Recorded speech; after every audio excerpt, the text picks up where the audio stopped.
Babcock, and you're watching Sons of UCF Live. Thank you, Jake. Hello, Night Nation. Trey Strelka here. Welcome to the Sons of UCF Live. 14 days until UCF kicks off the 2021 season. We've got the latest from preseason camp. We are answering your questions. We are previewing the special teams. Let us welcome in the Sons of UCF, Adam and Mike. Busy preparing for a big tailgate, of course, when you're not watching the Board of Trustees meet. Yeah, I tuned in today, and for like the first hour I was watching, it was snooze fest. But then Terry Malzahn takes the stage, and that guy can light up a room, man. And he came in with some big news for UCF. Big news. Trace, are you planning on being here for the whole show this time? Because I haven't really practiced the rest of the rundown. So if you're going to, not be around, let Mike and I know so we can, can rehearse this better. Fingers crossed. By the way, update, it was an internet outage in my area and the rest just a blur.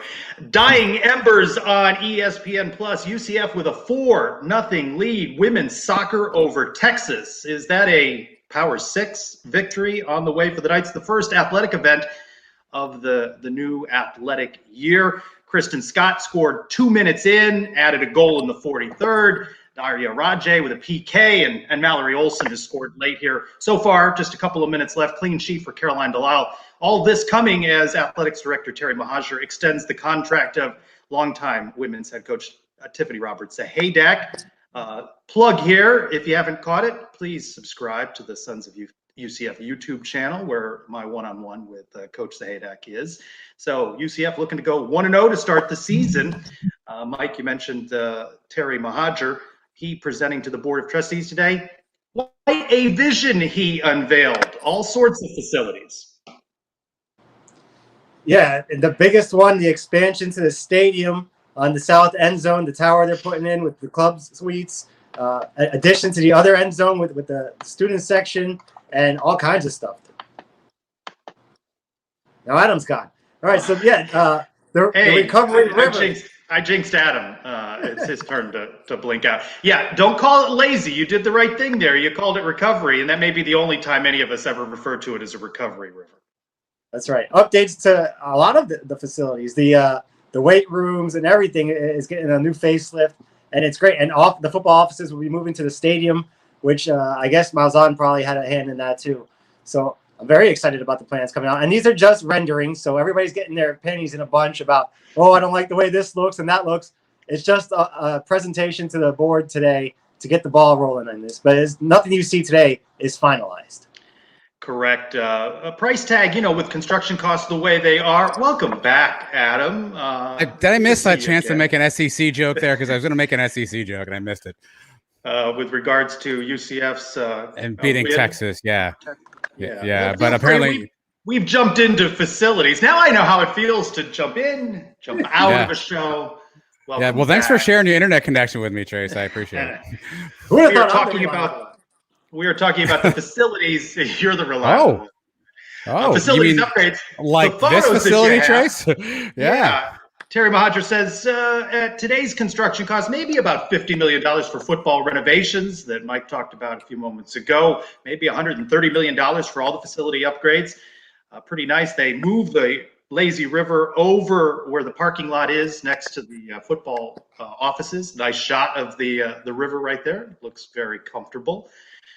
One of the more interesting things to come out today is moving the student section from that end zone where the coaches' offices would be, where another club would be added, to these wings described as a standing section, a la what you would see in soccer for students. So interesting to see if that comes to be. But big vision, this is a first big announcement of a facilities upgrade from Terry Malzahn in his first 6 months on the job.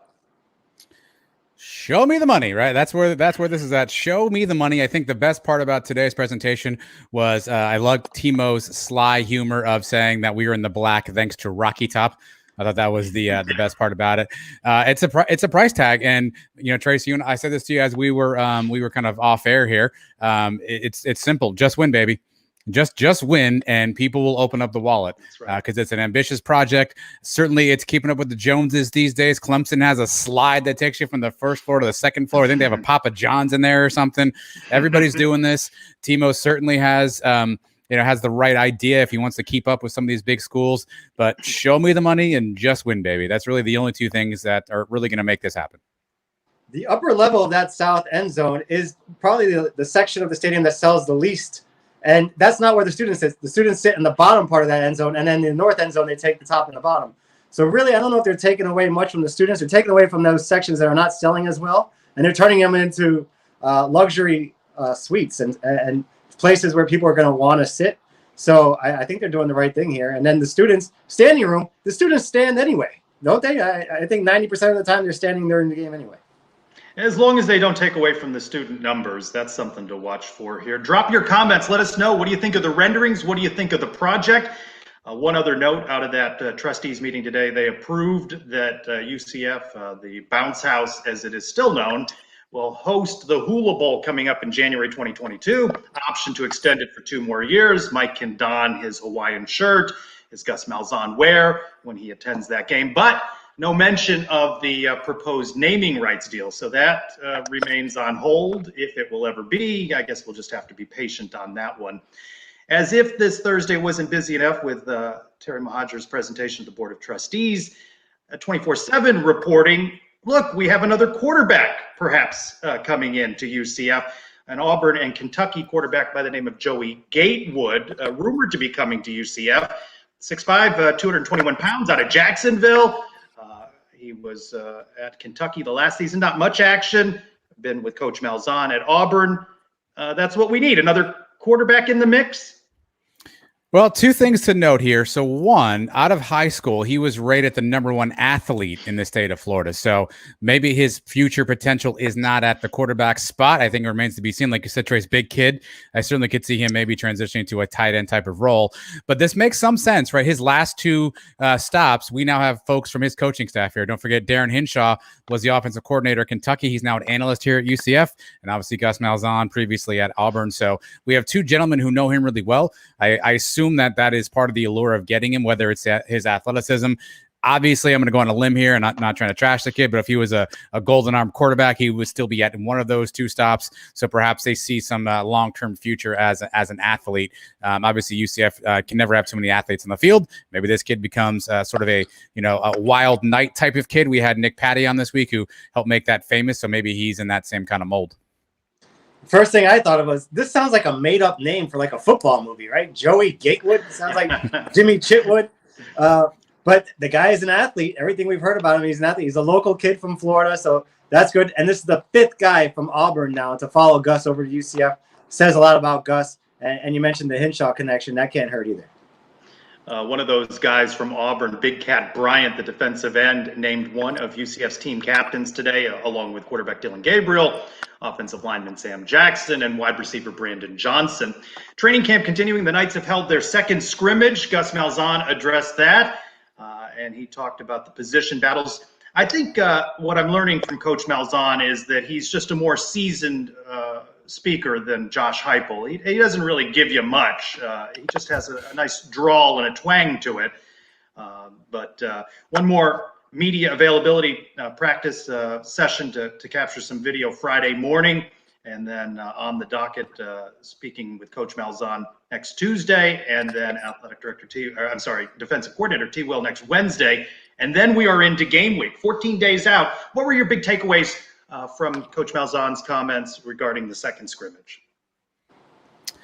Yeah, I think, again, he didn't give much. I think he said he collected more information, which seems to be kind of his go-to line.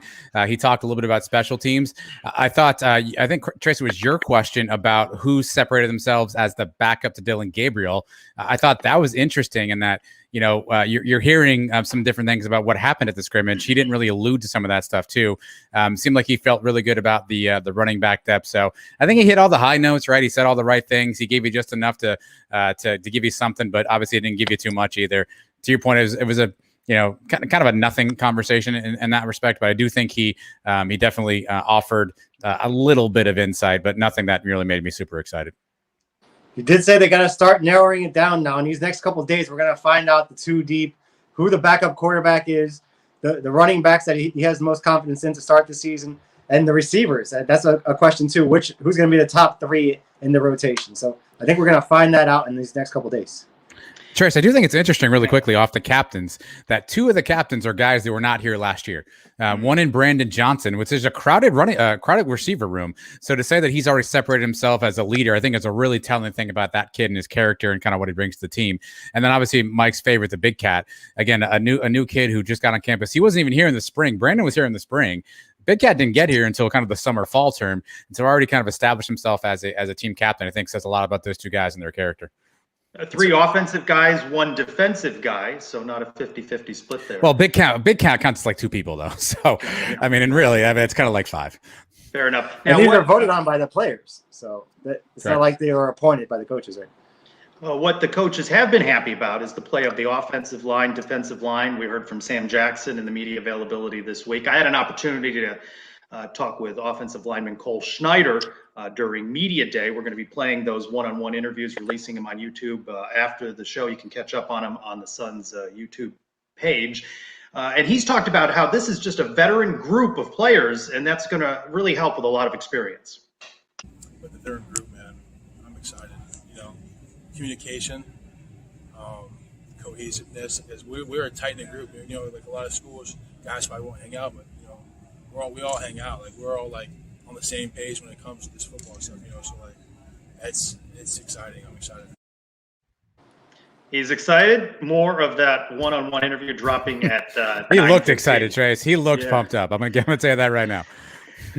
He's a nice guy to talk with, and you'll get more of that interview afterwards. Now, we know the news about losing Bentavious Thompson at running back, no longer with the team, and then the news that you spoke about on your podcast this week, R.J. Harvey out with a season-ending knee injury. It prompted my question going into this season, which position group are you most concerned about? Running backs, secondary, special teams, and that's how it broke down.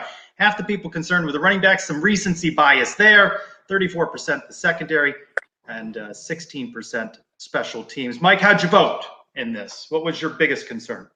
I picked special teams. The running back, I think we have enough depth there. I know we've lost 2 of our bigger guys, but there's still about 5 guys there that I think can have big seasons. The secondary, I know coming off last year was not pretty, but those guys get to learn from that, and young guys and the transfers coming in are going to help. The special teams, I'm not sure what we're getting yet with the kickers. Coming out of that scrimmage, Gus said we were 2 for 2 on field goals. I mean, that didn't get me too excited. How far were these field goals? 2 for 2 doesn't sound like a lot. So, and the videos that we've seen coming out the first couple of days of spring, fall, didn't get me excited either. So I'm worried about special teams. That can cost us a game if we're not careful. Yeah, let's hear from Coach Malzahn, who addressed the kicking game. 2 for 2 field goals, which that was really important. We were 100% on PATs. So, I think we're getting better in our kicking game, each practice out. Well, I want to tell you, full disclosure here, I did my walk and talk in that area, and you could see where the barricades were and where the goalposts. Honestly here, and I wouldn't shoot any video of it, there are balls that go wide and hit cars. That's all I'm going to tell you. There are balls that go wide, hit cars.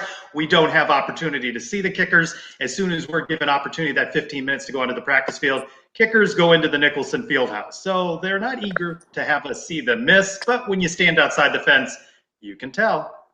Yeah, Trey, I'm sorry. We're not doing Cow of the Week in this particular show, but you may get a nominee this week. None of you scribes asked Gus who made those 2 field goals. I think that would have been an important question. I'm sure he would not have answered it. He probably would have said T-Will for all we know, right? But I think who would have made those field goals would have been a great follow-up. Going 100% on PATs, also not something to brag about. That's kind of sort of what you expect from a PAT. But I do think, going back to your question really quickly, I think Mike hit on one thing, but don't forget, we also lost all of our returners on special teams, right? We lost Otis Anderson and Marlon Williams, who are kind of our primary returners. I know we saw Mari Johnson get a little bit of work back there, but we are going to break in a whole new return game as well on both kickoffs and punt returns, an area of the field that we haven't excelled in since Mike Hughes left and went bye-bye. Otis had some moments, of course, but I think that's another area that we don't know anything about, who's returning kicks and what kind of what kind of production we can or can't get out of that role. The return game was fair catch city last year. We didn't even attempt too many returns. Even with the names you mentioned, it didn't seem like we were trying to take too many back. Yeah, the kicking game has been a lot of concern throughout the spring camp, fall camp, really throughout last season. Daniel Obarski, UCF scored 49 at Memphis. We, of course, remember the missed kick at the end. UCF loses that game 50-49. A lot of that on Daniel Obarski. There are other reasons, obviously, the defense that contribute to that. Let's talk a little bit more about that, but shift gears to invite in our guest as we get ready for conference play coming up, the league season starting not too long from now.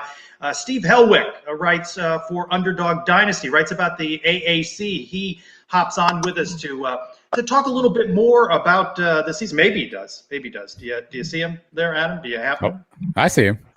See him? I don't see him. How about that? Well, welcome, Steve, into the Sons of UCF Live. Hi. Thank you for having me on. All right, good to have you. Let's talk about the Cincinnati. Is the preseason favorite to win. Do you believe in Cincinnati to win the AAC? Yes, of course I have to believe in this team. They have a lot of great returning pieces on defense, from a great pass rusher in Myjai Sanders to maybe the most stacked defensive back core that we've seen in AAC history, with Ahmad Gardner and Kobe Bryant and Arquan Bush there. They do have to replace safeties, but we saw some good breakout play from some of those backups in the Peach Bowl against Georgia. But I really like what the Cincinnati team has to offer defensively.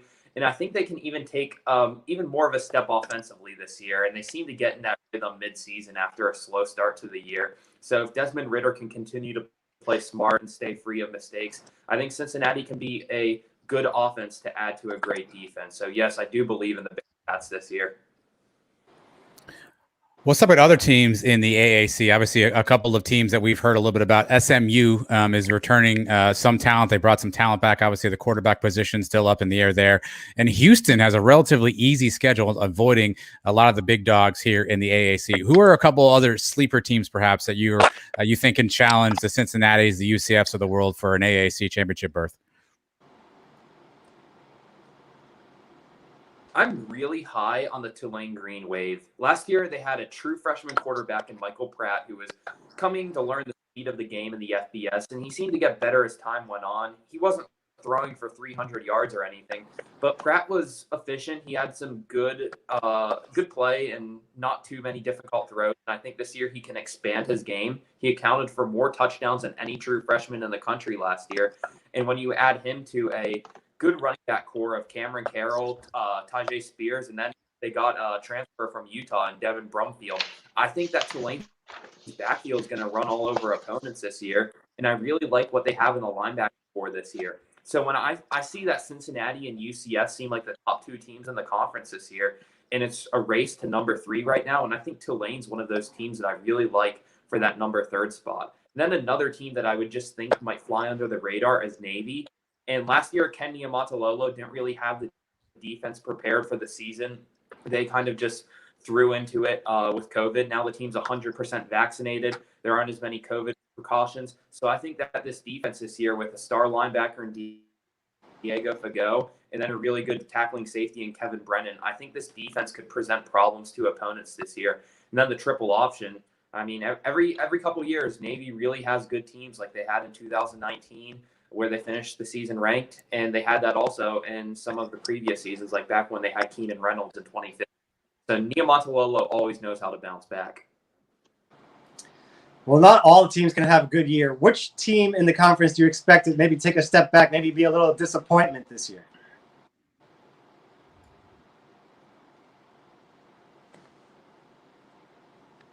I think there's an easy one to pick from this field, and I think that's the Memphis Tigers.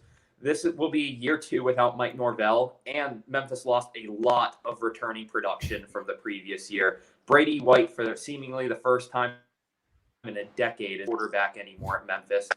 Kenny Gainwell didn't play last year at running back, and they never really established a good running game in his absence. And at wide receiver, they lost 2 of the threats in DeMonte Coxie and Taj Washington. Of course, they have Calvin Austin, who's going to be one of the best receivers in this conference returning.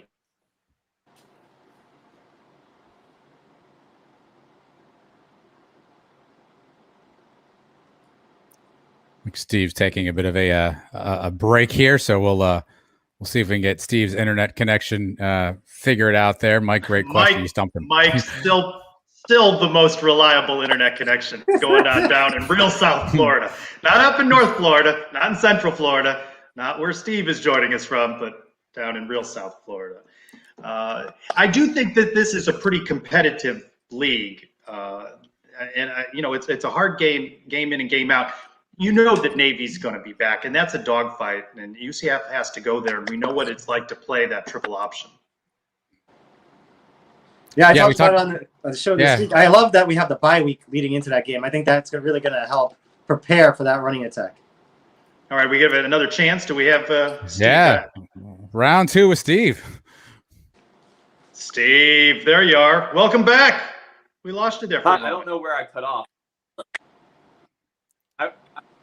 Thank you for having me back. I don't know where I cut off exactly, but I know I was talking about some of the production that Memphis lost on both offense and defensive side of the ball. They lost some of their best linemen and Joseph Dorcius, who transferred in the conference to Tulane, and then their defensive tackle O'Brien Goodson, along with star cornerback TJ Carter. So Memphis really hasn't had a losing team in a long time. Since 2013, they haven't had a losing record. So I think this Tigers team kind of takes a step back this year. And you could see signs of that last year when they were having close games against teams that they really should have blown out of the water. So that's my team that I think takes a step back in 2020. Well, let me continue with Mike's question and go to the bottom of the division, okay? Bottom of the league. The race between Temple and our friends over in Tampa. Give us some hope. The Owls will be better than the Cows.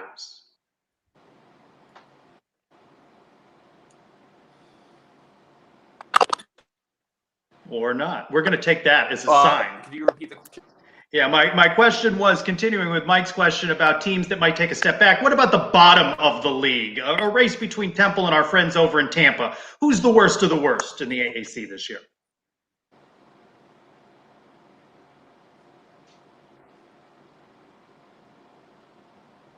No?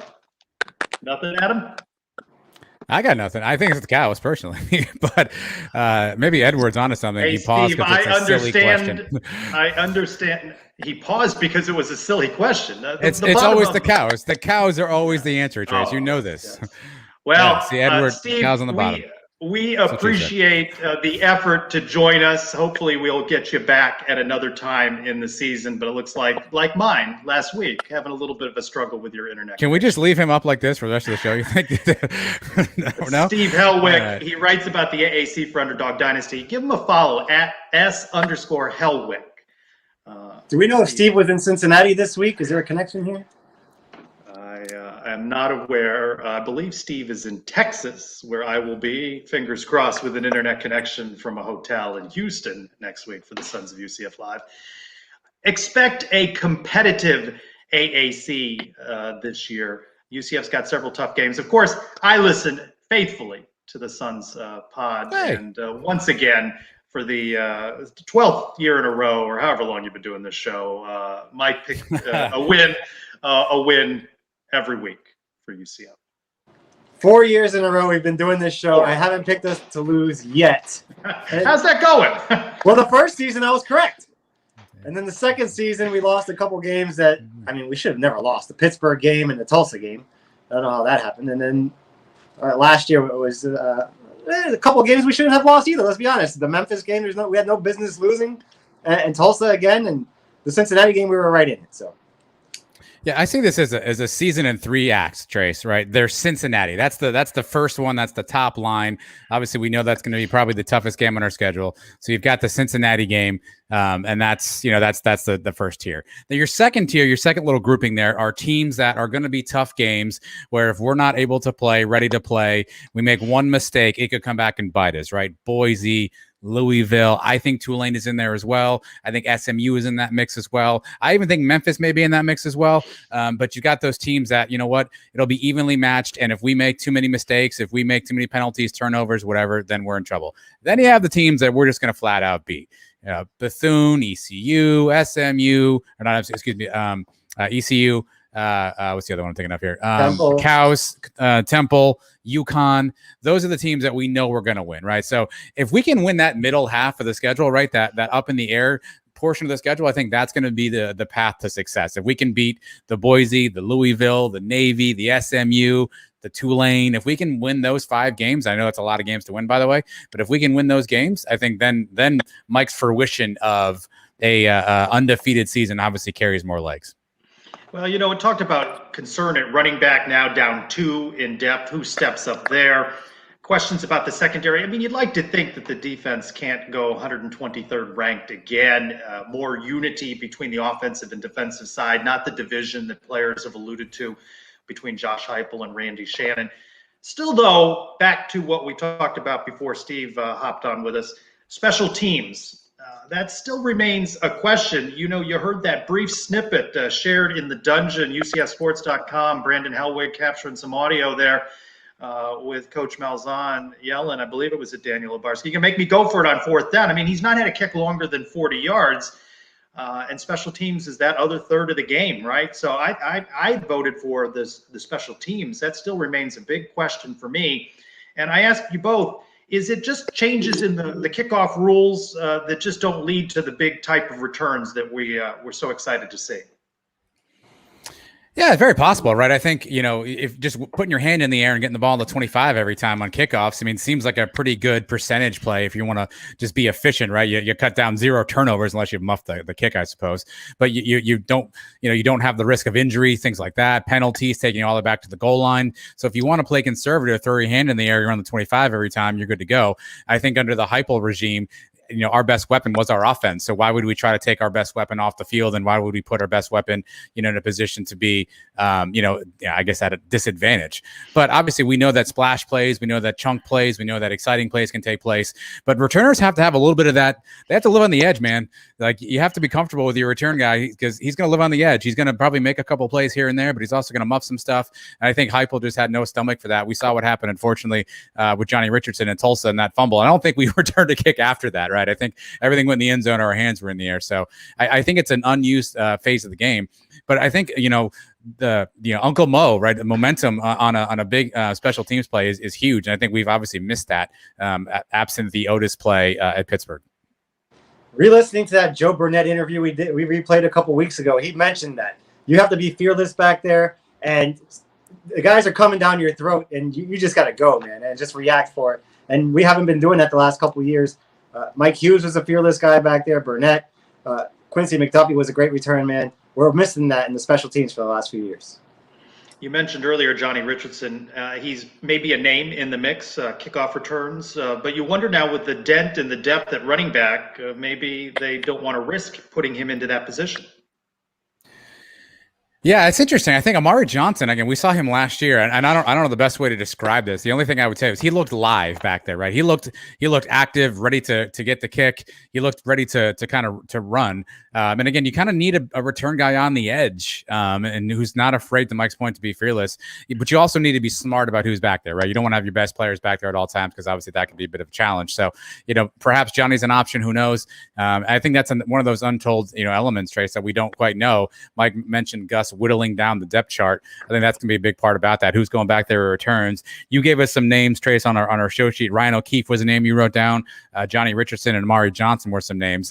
All three of those guys, I think, have the speed, have the shiftiness to make it happen. But they're also potentially 3 big cogs in the offense. So you have to kind of weigh that against putting them back there on special teams. Give me the guy with the surest hands. Remember, J.J. Wharton returned a lot of punts for a long time. Even though his freshman year, he muffed one at BYU.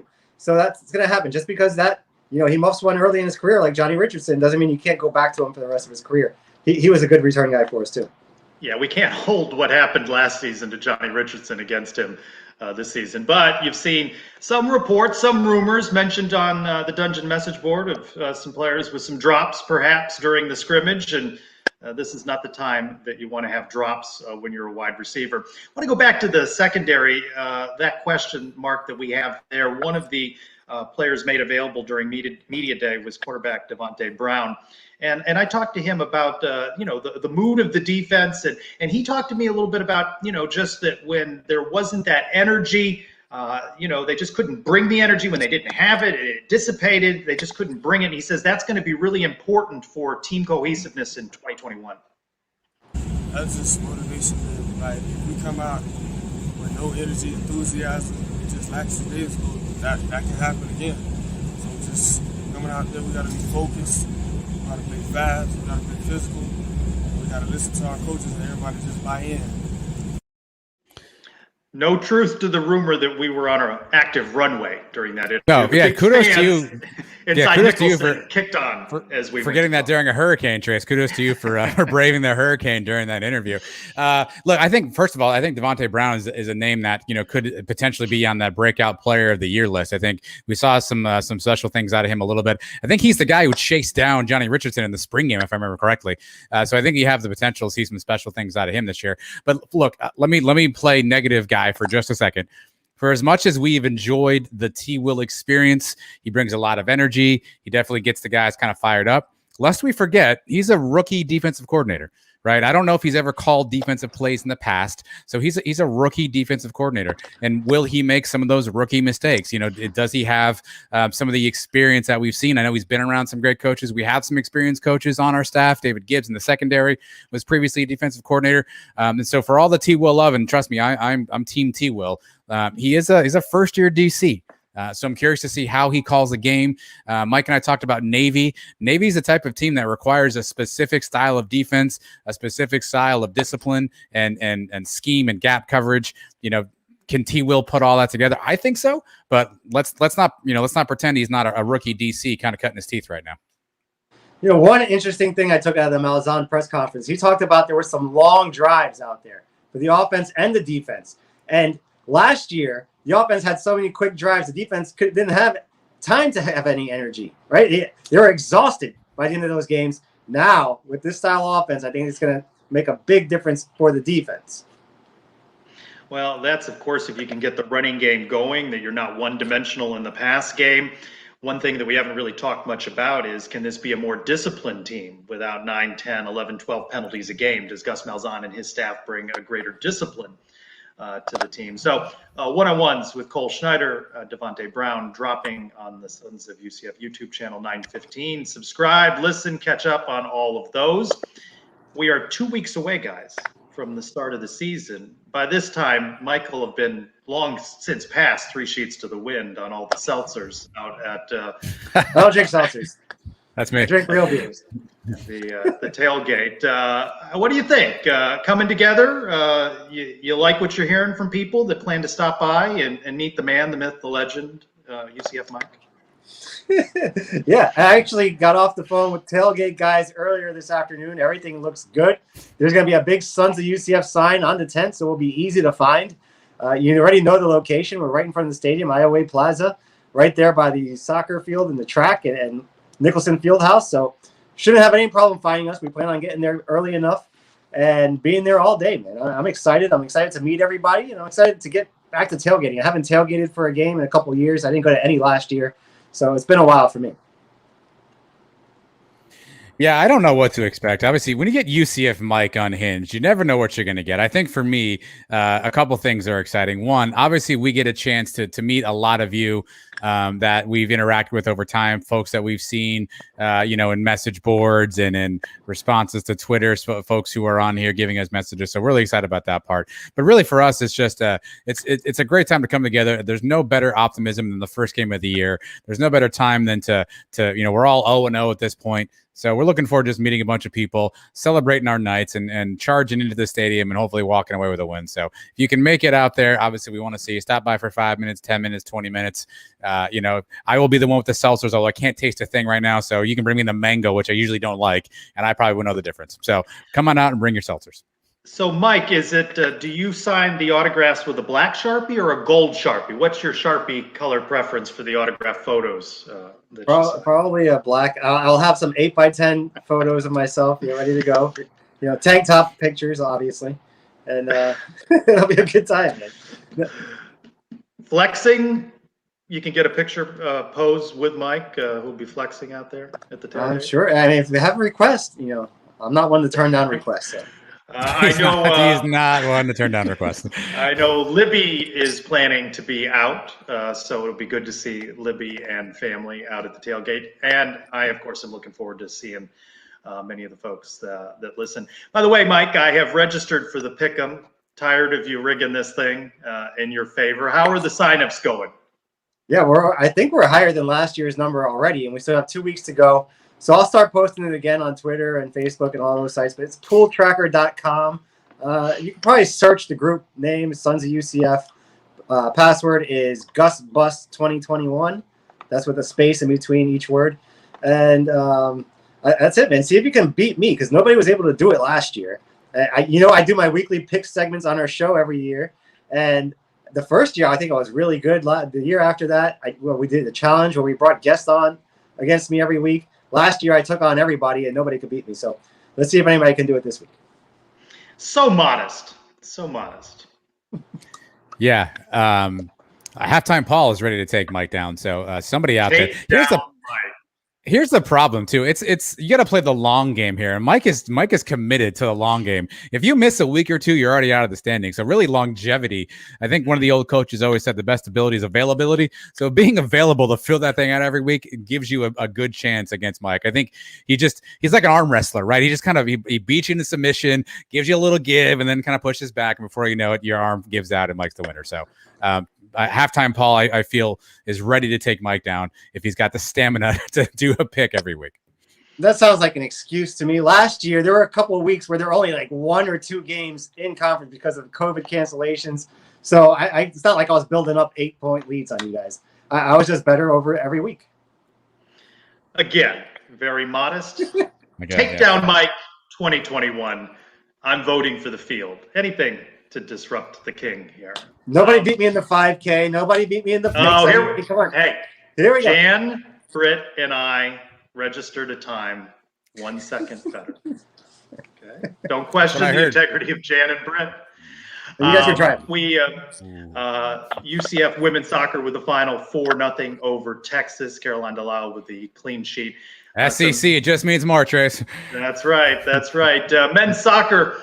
The preseason pick to win the AAC, that coming out from coaches today. They tabbed UCF for that repeat. Giannis Learman, preseason defensive player of the year. Learman, Gino Vivi, Anderson Rosa, preseason all-conference team. They've also released their schedule.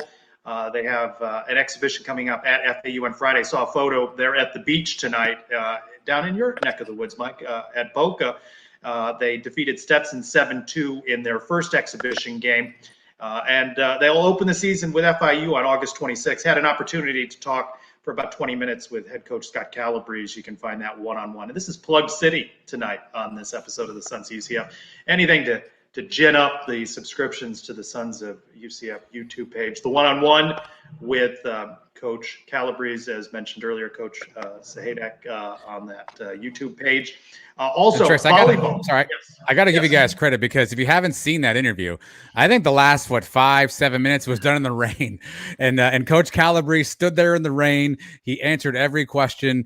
You stood there in the rain, asked every question as well. So I don't know if Mike's willing to hand out any Ironman trophies, but that last portion being in the rain, I think was a pretty cool thing.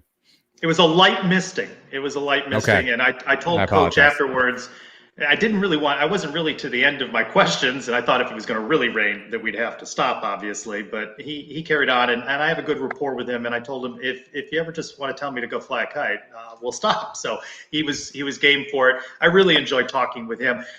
Did the doubleheader there in interviews, also caught up with UCF volleyball coach Todd Dagenet. That's also been released. AAC league coaches say UCF is going to repeat. This would be 4, if they were to do it, 4 conference titles in a row. 4-peat, not an easy thing to do, but of course, Coach Dagenet says you got to prove it now. McKenna Melville, unanimous selection, preseason player of the year. Melville and Anne-Marie Watson on the all-conference team. Interestingly, Coach Dagenet said for being picked to win, they didn't place many people on the all-conference team. Of course, this is a list that he doesn't think is very important, but he did note that there were only 2 of his players on that list. So, Trace, can I get a hot take in here? Yes. Do it in the playoffs? I mean, I think that's the challenge, right? I think we haven't been as successful in the tournament, so I guess hot take, do it in the playoffs. That's fair.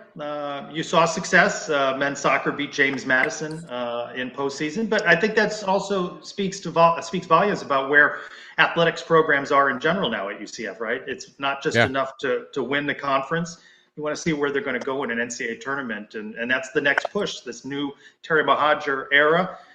It's interesting. He not only extends Tiffany Roberts-Sahedek, he also extends women's head golf coach who's been very successful, Emily Marin, through the 2025-2026 season. So interesting to see who he's handing out contract renewals to, and perhaps it'll be interesting to see maybe who he does not hand out early renewals to. But locking in those coaches, in the case of those two, I believe both were pre-Danny White. I know Sahedek Roberts was pre-Danny White. I believe Emily Marin was as well. So it'll be interesting to see who he renews and, if any, that he does not renew. So, love ladies.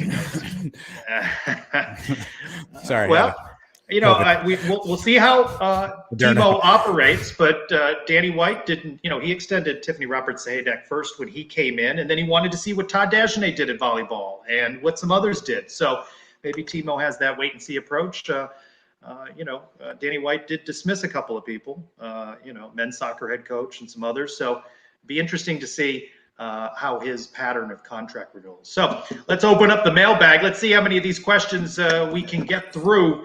My buddy Eric, who, by the way, thank you, Eric. He talked me off the technology ledge following last week's Sons of UCF Live debacle with some hints and tips. So he's my IT assist. He asks, so here, late minute submission for a question. What are the chances that the transfer quarterback gets to play this year? My understanding that he has to submit a waiver to the NCAA, and that is my understanding as well. And we saw with someone like Devon Wilson, you could wait a whole year before you get an NCAA approval. So just because he's transferring here doesn't mean he'll be cleared to play. Yeah, I'm not sure if Jaden Francois ever got cleared from Nebraska. Can he play this year? I feel like they're still holding that one up. So the waiver obviously is the big part. If he does play, I don't think it's at the quarterback spot. I think maybe he sneaks in some sort of a new package. Again, number one athlete out of the state of Florida in his recruiting class. I think Gus and even Darren Hinshaw with his time with him, I think they see the potential maybe from an athlete standpoint. I don't think he breaks the field as a quarterback this year if he's able to play at all. Yeah, maybe a wild night package. Remember, RJ Harvey was the guy that had some quarterback experience. Now he's gone. Maybe this is a guy that can come in, do the wild night, and surprise you with the throw here. And his second question, how does that make the rest of the quarterback room fill out ranking talent for the position? As you mentioned earlier in what Coach Malzahn said, it's interesting that he hasn't zeroed in on a clear two. We see Mikey Keene come out and take snaps. That was one of your questions in your preseason Sunnies.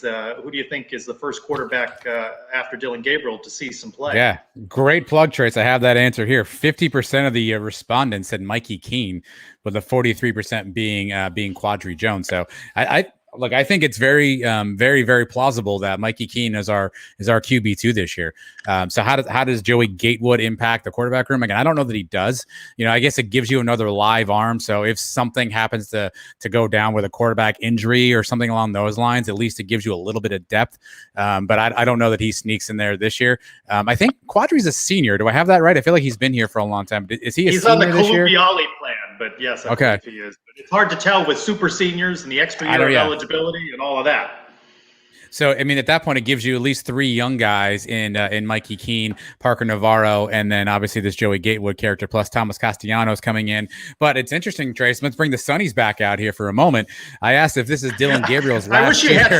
I wish you had somebody to hand those to you that was sitting right there. Your son or your daughter. I got nothing. Yeah. Let's break this back. Is this Dylan Gabriel's last year? 55% of the audience said it was Dylan Gabriel's last year in their opinion. So that room is going to be ultra important. Who gets developed this year potentially could be the guy that we're looking at next year if Dylan decides to take DG and the brand to the league.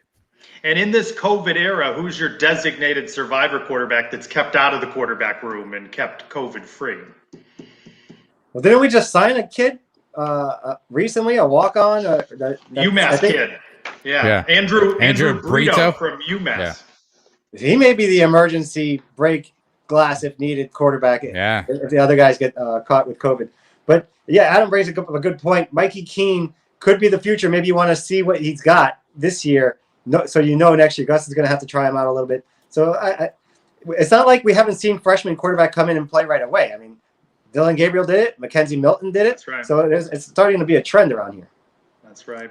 At Grajales Debbie, that's Grajales Debbie. Any word on vaccination rate? Getting worried we'll lose a game to forfeiture. It did not come up in the media availability with Coach Malzahn. Seems a little close since it was last asked.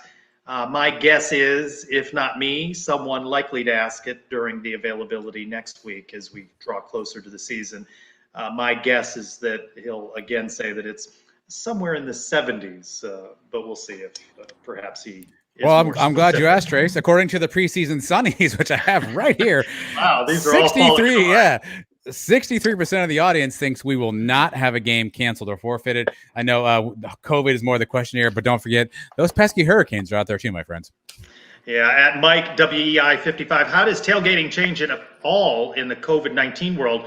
14 days out, not a lot in terms of guidance from UCF. Masks, no masks, COVID protocols. Certainly no concert series announced. It doesn't look like Mike will have to move the tent away from the speakers out there by Nicholson.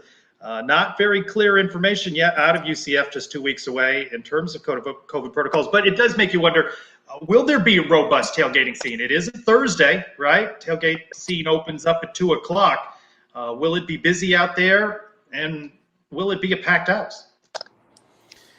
That's a tough one to answer. I think a couple of things. A, it's a Thursday night game, right? So that's obviously an odd game where people are able to get off work, who has to work the next morning.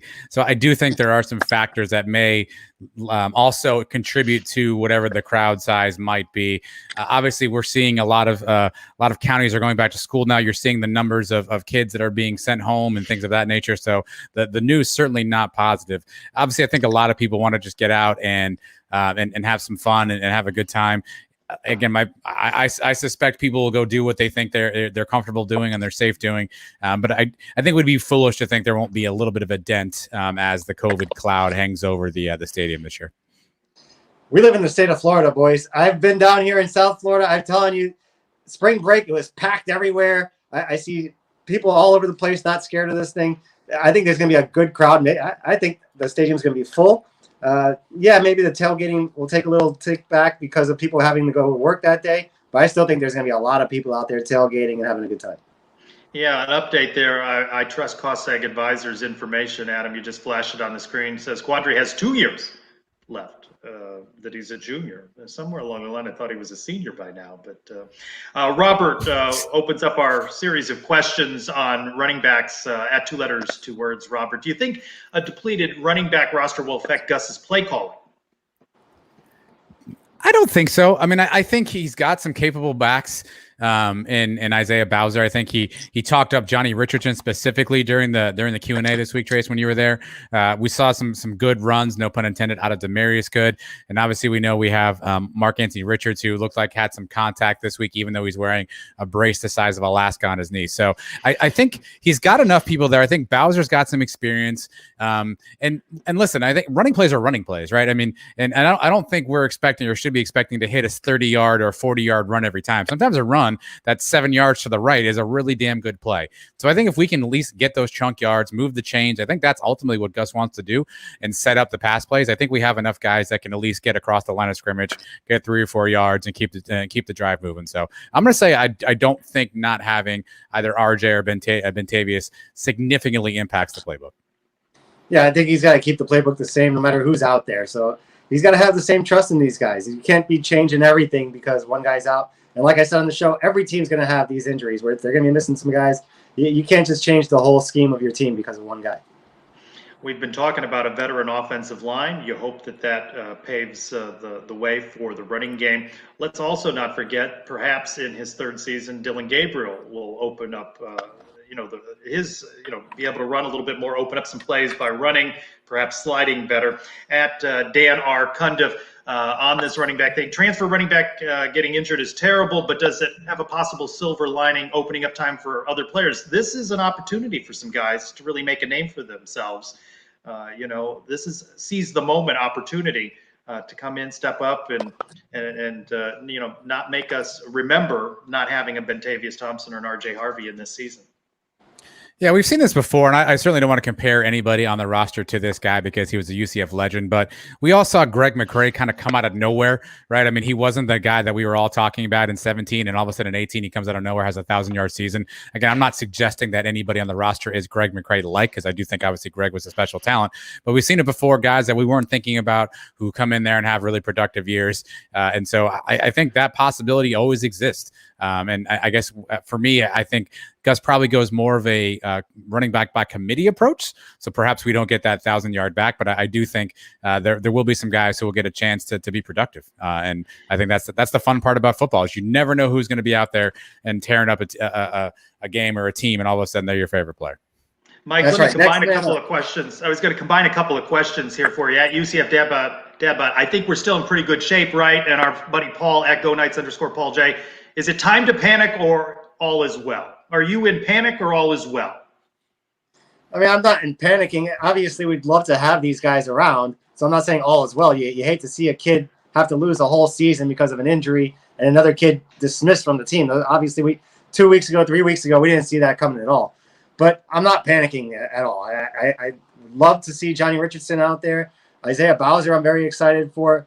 Mark Anthony Richards. We still have a handful of guys that I think can do a good job. And don't forget Trillian Coles. That's the name we've heard for a long time. And even the freshman Williams coming in, a lot of good things that we're hearing about him too. So the running back room is the one room I think that can withstand these two departures like that. Paul, with a second question, can you also talk about all the types of free beer that will be served at the tailgate? I don't know. This has seemed to take on a life of its own with this free beer mention. I don't know how that came up. Yeah, Paul, I think the free beer will be whatever beer you bring with you, right? That'll be the free stuff, my friend. Yeah, we'll have a sign there that says free beer tomorrow. I mean, I've seen that at bars sometimes. Nothing is free. You bring whatever you want to drink. I'll bring my own drinks. I'll bring a couple extras in case we have to pass them out a little bit. But I'm not bringing for everybody, so don't count on it. I mean, I promised Jan and Britt seltzers would be there, but I got to take umbrage with another part of this question, Trace. Paul prefers a Hefeweizen in the heat. That's kind of a heavy beer. I don't see that as like a power drinking, in a heat wave when you're going to have like 5 or 6. I think a Hef is a little too heavy there. I don't know about you guys. I like it style. I've kind of converted over to the IPAs recently. I like the heavier stuff. I like that's good. A little more a little more alcohol in there. Give you a little more punch going into the game. That's right. You get there a little bit faster. At Brian W. Peterson, always, by the way, responding, as does JP Gilbert. By the way, I liked JP's comment about the walk and talk this week, wondering when UCF's going to finally trespass me from campus as I continue to show up. I think you should do a walk and talk. Your next walk and talk needs to be at JP Gilbert's house, I think. But don't tell him you're going to be there. Just stroll across his front lawn and see what he says. Don't do one in the locker room, okay? There's some things we don't want to see. No. That's fair. Brian's question, knowing what we know at this moment, shifting now to what seems to have been a little less of a topic the last week or so, expansion and realignment and all of that. Knowing what we know at this moment, if UCF were invited to the Big 12 tomorrow and you're making the decision for UCF, do you choose to stay in the AC or go to the Big 12 and why?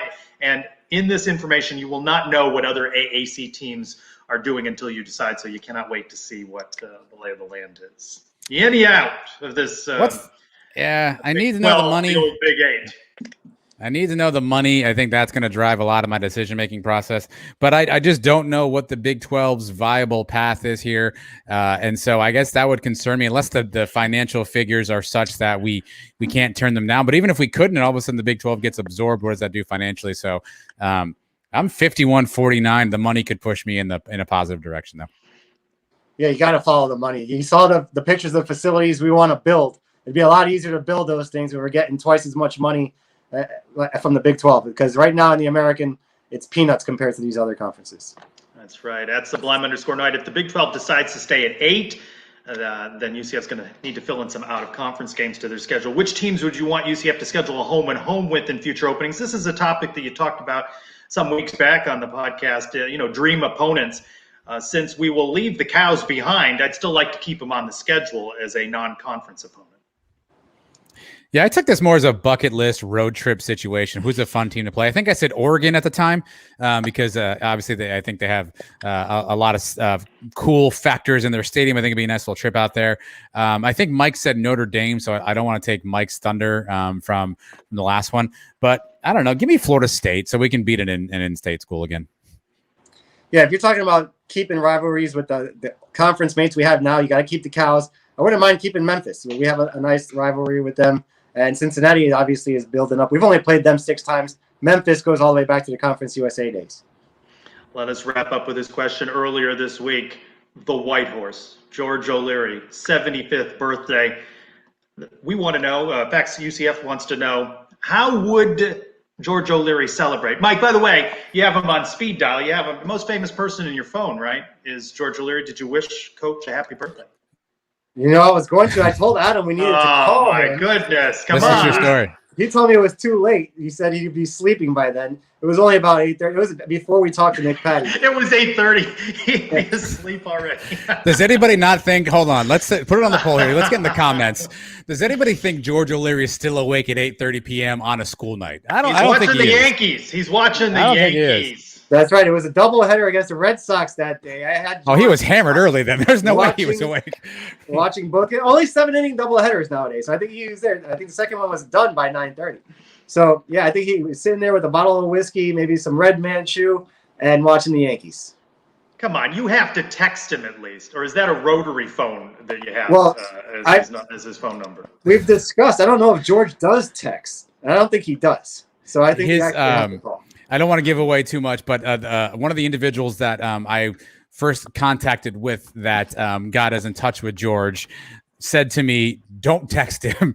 You need to call him." So that was and this person would be in the know around whether or not George is a text guy. So all right, Mike and I have always gone call. Mike, come on, give him a call, wish him a happy birthday, report back on. I'm going to call him this weekend and make sure he's at our tailgate party in 2 weeks. Well, I don't think that's going to happen. Is he still on staff? Is he still under contract for the athletic department as a consultant? Are we in years 3 or 4 or 5 of that particular arrangement? You got to at least wish him a happy birthday. Come on, and report back on the podcast. Let's do it live right now. Do we have that capability? Can we dial out in this?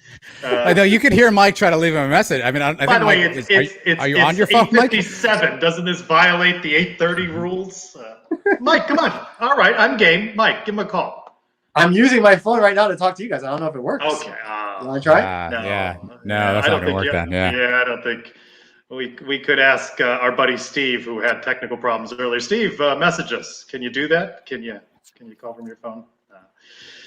You mentioned him earlier, Wild Knight, Nick Patty. I like the synergy there, former Boise State guy. But Mike, I'll tell you, you really like that blue field question, don't you? Yeah, that thing drives me nuts, man. I can't watch those games. I don't know. And then the players look exactly like the field. It's annoying. He, however, said it was not a distracting element at all for players. I was unnerved about how nice he was about Boise. I was hoping for a little bit more there. Even he wasn't sure what he was going to wear.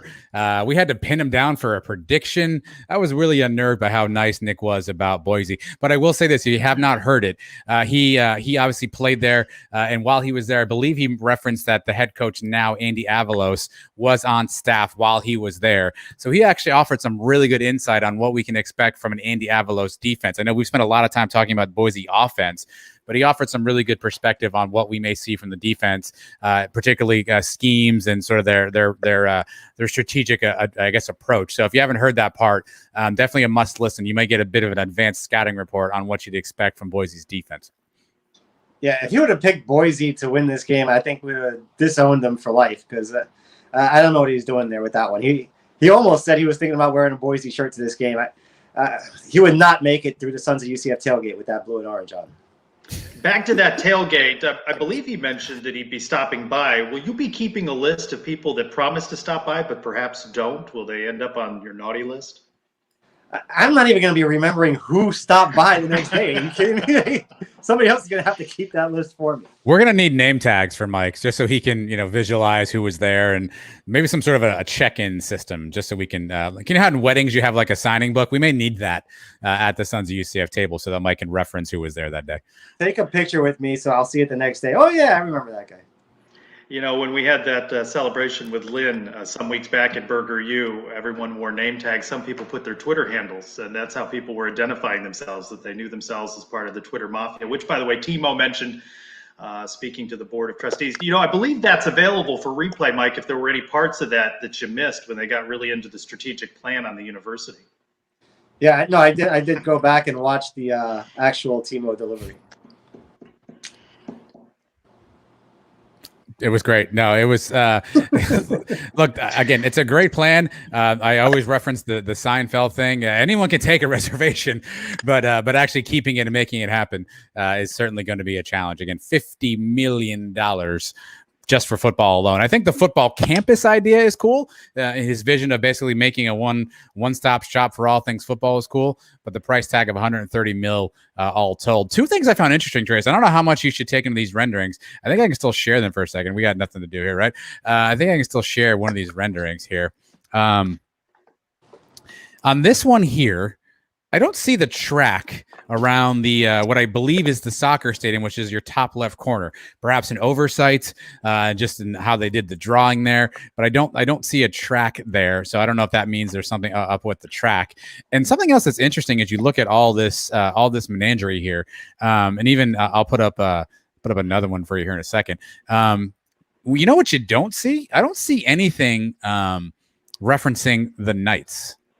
It's all kind of the UCF branding logo. I wonder if that's strategic or if that's just an easy way to draw stuff up. But you don't see anything Knights related, no Nitro Head stuff. I wonder if that's just the way that it's drawn, or if there's maybe it opens the door for Citronauts, more Citronauts. I did that for you, JP Gilbert. I know you're probably watching and intently wondering that. You don't see anything Knight related. I don't know if that's a coincidence or not. Can you go back to that other one? There's a couple things I noticed on that one too. All right, yeah, we're a full service operation for you, Mike. Film of photographs of the there it is. Yeah. And so they're on the right side, in between the practice fields. There seems to be this walkway, and I saw another picture where there's like two of them, one going from the first floor, one from the second floor of the stadium. I don't know where it goes to. Where does that lead to is one of my questions. And if you look to the right of the new tower, there looks like the elevators go about 2 floors higher than the stadium. Does that mean this is just the beginning? Is this stadium getting even higher and they're already planning for this now? Those are two things I caught my eye right away. UCF motto, reach for the stars, Mike. Reach for the stars. Yeah, 2 floors higher, though. Yeah, that's interesting, Mike. That's a keen eye on your part. Mm-hmm. But where does that walkway go? It's not in this rendering here, because unless it's this thing right over here off to the side. It's not really referenced here, yeah.